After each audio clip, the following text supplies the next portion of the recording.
Hi అండి, అందరికీ నమస్తే. అందరూ ఎలా ఉన్నారు? Welcome back to my channel.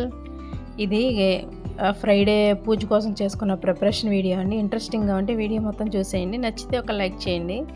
ఇందాక నేను చూపించిన తమలపాకులు మన గార్డెన్లోనేనండి. అపార్ట్మెంట్ కింద గార్డెన్ ఉందని చెప్పాను కదా, అందులో తమలపాకులు మామిడాకులు అనమాట. ఇది ఫ్రైడే ఎర్లీ మార్నింగ్ వీడియో అండి. మనం పూజ కోసం ముందే ప్రిపరేషన్ చేసి పెట్టుకుంటాం కదా, నేనేం ప్రిపేర్ చేసుకుంటాను, ఎలా ప్రిపేర్ చేసుకుంటాను అనేది వీడియో అండి. ముందు గురువారం రోజే అన్నీ ప్రిపేర్ చేసుకొని పప్పులు అవి నానబెట్టుకొని పడుకునేసరికి పూలు అవి గుచ్చుకొని పడుకునేసరికి 12 అయిపోయింది. మళ్ళీ నేను ఎర్లీ మార్నింగ్ 3కి అలారం పెట్టుకొని 3:30కి అలాగా లేచి ఇల్లు రాత్రే ఊడ్చిపెట్టుకున్నాను. మార్నింగు మళ్ళీ ఒకసారి ఊడ్చి అలాగా మళ్ళీ మాప్ పెట్టుకొని బయట కూడా తుడుచుకొని ముగ్గులు పెట్టుకున్నాను. ఇంకా ఇదిగోండి, ఇంకా తోమాల్సిన సామాను ఉన్నాయి. ఫ్రెష్ అయ్యి వచ్చి కొంచెం ఈ సామానం తోముకోవాలి, బయట గుమ్మాలకి ముగ్గులు పెట్టుకోవాలి, తులసమ్మకి బొట్లు పెట్టాలి. ఇంకా ఈ సామాను ఉన్నాయండి. ముందు రోజు నాకు తోమ పెట్టుకుందాం అంటే కుదరలేదు, ఎందుకంటే పువ్వులు షాపింగ్ అదంతా తిరిగి వచ్చేసరికి నైట్ 9 అయిపోయింది. ఇంకా వచ్చాక ఆ పువ్వులన్నీ మాల కట్టుకొని బంతిపూలు గుమ్మాలకి గుచ్చుకొని దండలు కట్టుకొని రెడీగా పెట్టుకున్నాను అనమాట. మార్నింగ్ ఫ్రెష్ అయ్యాక పెట్టేద్దామని. ఇదిగోండి, గురువారం రోజు నైటు పూర్ణం బూరెలకి పిండి, శనగపప్పు, శనగలు, గారెల కోసం పిండి అన్నీ నానబెట్టుకొని పెట్టుకున్నాను. ఇది ఎర్లీ మార్నింగ్ అనమాట.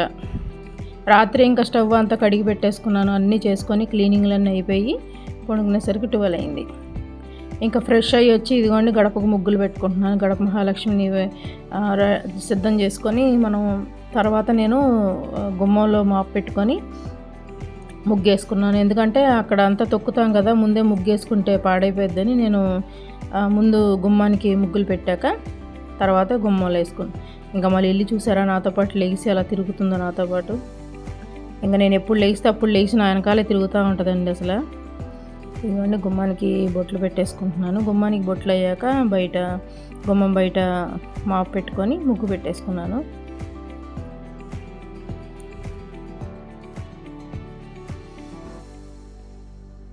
అయిపోయింది, గుమ్మానికి బొట్లు పెట్టడం అయిపోయింది. ఇప్పుడు ఇంకా బయట మాపు పెట్టడానికి బకెట్ కూడా రెడీగా పెట్టేసుకొని ముగ్గు కూడా వేసేసుకున్నాను. అయిపోయింది. ఇంకా ఇక్కడ గుమ్మం బయట పని అయిపోయింది ఇంకా మనకి.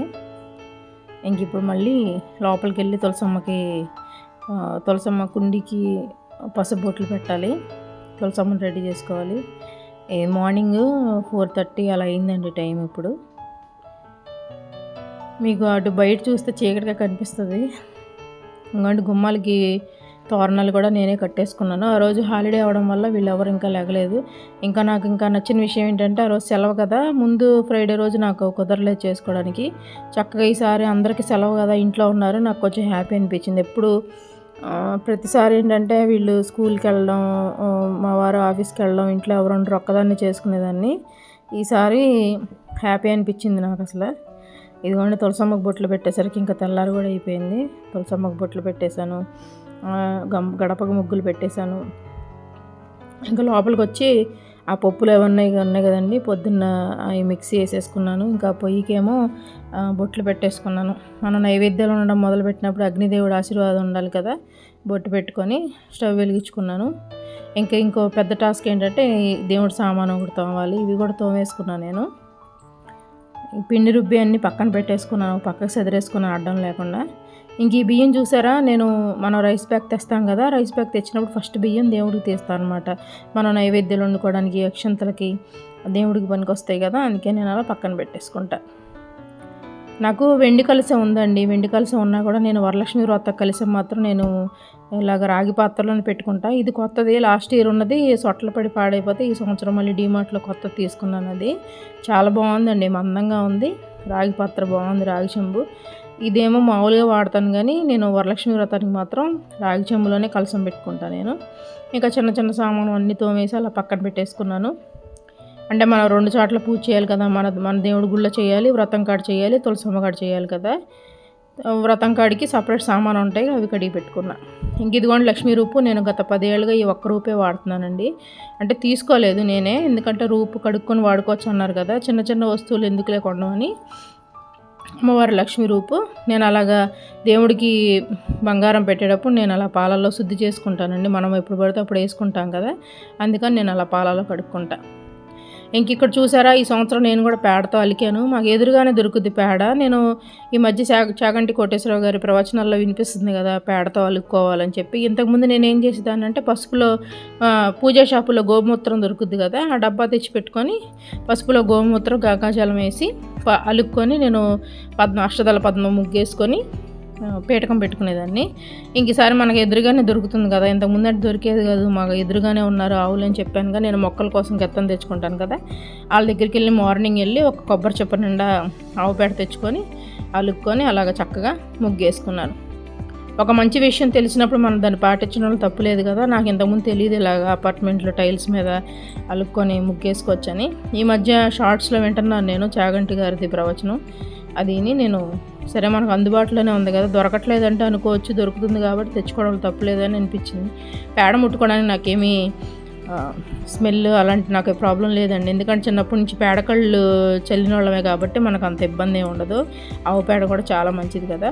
ఇంకా అలాగే నేను అలికి ముగ్గులు పెట్టేసుకున్నాను. ఎలాగో మనం మొక్కలకి ఆవు పేడ పట్టుకొని వాడుతూనే ఉంటాం కాబట్టి మనకు అంత బాధేం అనిపించదు. అయిపోయింది ఇంకా ముగ్గులు పెట్టుకోవడం. ఇక్కడ నేను నా ప్రిపరేషన్లో నేనుంటే మా పిల్లలిద్దరూ వేరే ప్రిపరేషన్లో ఉన్నారు, చూపిస్తాను ఆగండి. అయిపోయింది ఇంకా ముగ్గు పెట్టుకొని లేచాను. ఇదిగో ఈ ప్రిపరేషన్లో ఉన్నారు. మా లిల్లిగాడికి కూడా కాళ్ళకి పసుపు రాసేసారు పిల్లలిద్దరూ కలిసి. మా వాడు పట్టుకుంటే మా పాప కాళ్ళకి పసుపు రాసేసింది. నువ్వు కూడా ఆడపిల్లవి శుక్రవారం పూజ చేసుకుంటున్నారు, నువ్వు కూడా కాళ్ళకి పసుపు రాసుకోవాలని ఇద్దరు కలిసి పసుపు రాసేసారు. దానికి ఏం అర్థం కాక కాళ్ళు దులిపేసుకొని నాకేసుకొని చిరాకు పడుతుంది అనమాట. చూడండి కాళ్ళు అంత బుజ్జిగా ఉన్నాయో పసుపు రాసుకొని. మా వాళ్ళు ఇదిగోండి వాళ్ళ పనిలో వాళ్ళు ఉన్నారనమాట. ఇదేమో ఇంకా నేను ఉన్నానన్నయ్య, నేను పోతానన్నయ్య, నాకు వద్దన్నయ్య అన్నట్టుగా కాసేపు కూర్చొని పక్కకి వెళ్ళిపోయింది. ఇంకా ఆ రోజంతా నన్ను ఇబ్బంది పెట్టలేదండి, బెడ్రూమ్లోనే ఉంది. నేను కూడా ఇంకా బయటికి పిలవలేదు, మళ్ళీ వీటిలో మూతులు పెట్టేస్తుంది, మళ్ళీ ముత్తైదులు వస్తారు తాంబూలం తీసుకోవడానికి కదా అని. ఎందుకు ఆ రోజు అసలు బెడ్రూమ్ దాటి బయటికి రాలా. మరి దానికి కూడా అర్థమైనట్టుంది, డిస్టర్బ్ చేయకూడదు అమ్మనని. ఇంకా లోపలే ఉంది ఆ రోజంతా బెడ్రూమ్లో. ఇంకా దాని ఫుడ్ గిన్నె కూడా బెడ్రూమ్లో పెట్టేసాను, ఇంకా అందుకే బయటికి రాలా, వెళ్ళిపోయింది. చూసారా, ఇదిగోండి నా పూజ. నేనైతే పూజ ఎప్పుడు వీడియో తీయనండి. అందులోనూ ఆ రోజు మా ఫ్యామిలీ అంతా ఇంట్లోనే ఉన్నాం కదా, ప్రశాంతంగా పూజ చేసుకున్నాం. నేను ఎప్పుడు కూడా పూజ చేసే వీడియో తీయను, పూజ అయిపోయిన తర్వాత వీడియో తెస్తాను. అర్థం చేసుకుంటారనుకుంటాను, ఎందుకంటే ఎవరి ప్రైవసీ వాళ్ళకి ఉంటుంది కదా. ఇంకా అందరూ ఇంట్లో ఉన్నారు కదా, వీళ్ళకి ఎవరికైనా వీడియో తీయమన్నా అనుకోండి, వాళ్ళ దృష్టి అంతా వీడియో మీద ఉంటుంది. నా దృష్టి కూడా వీడియో ఎలా వెళ్తుందని ఉంటుంది కానీ అమ్మవారి మీద ఉండదు, అందుకే నాకు ఇష్టం ఉండదు. ఇదండి నా పూజ. ఓకేనండి, నా వీడియో కొంతమందికి నచ్చితే ప్లీజ్ సబ్స్క్రైబ్ చేయండి, లైక్ చేయండి, ఎలా ఉందో కామెంట్ చేయండి. నా తర్వాత వీడియోలో మళ్ళీ కలుద్దాం. ఓకేనండి, బై బై. అందరికీ శ్రావణ మాస శుభాకాంక్షలు.